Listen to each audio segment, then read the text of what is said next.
বাংলাদেশের এফএলএসের মতো এগুলোর মধ্যে কমিউনিকেশন করে থাকি।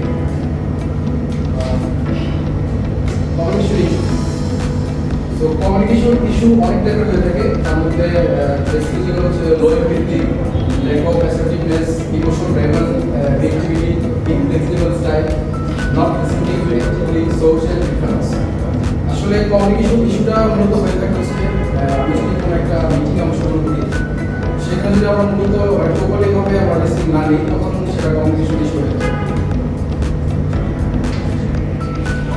So harassments communication is information gap. তো আমি যেখানে রিসার্চ করে পেয়েছি ওই হ্যারাসমেন্টসের কমিউনিকেশন ইস্যু ছিল হচ্ছে ইনফরমেশন গ্যাপ। তাদের অনেক ইনফরমেশন গ্যাপের কারণে কমিউনিকেশন ইস্যু হয়েছিল।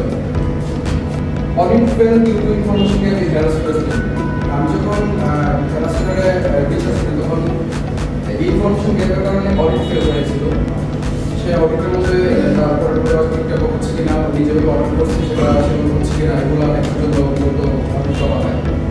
তো ইনফরমেশন গ্যাপের কারণে সেখানে অডিট ফেল করে। এক্ষেত্রে যখন ইনফরমেশন পাস হয় যা হচ্ছে স্যার, যখন অডিট হয় তখন এই ইনফরমেশনটা সবার মধ্যে ওরকমভাবে ছিল না। So how to solve information gap, আমরা ইনফরমেশন গ্যাপটা কীভাবে সলভ করতে পারি? তো ফার্স্ট অফ অল হচ্ছে আমরা আইডেন্টিফাই, আমরা বিষয়টাকে অনুসন্ধান করতে পারি যে কী কারণে আমাদের ইনফরমেশন গ্যাপগুলো হচ্ছে। আমরা সেগুলো আমরা আইডেন্টিফাই করে তারপর আমরা ডিফাইন করতে পারি, সংজ্ঞায়িত করতে পারি। সংজ্ঞায়িত করার পর আমরা এক্সপ্লোর করবো, এক্সপ্লোর করার পর সেই বিষয়ে আমরা অ্যাকশন নিব।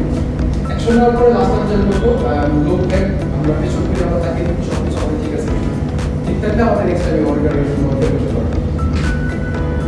সো এই ছিল আজকে আমাদের সেশন।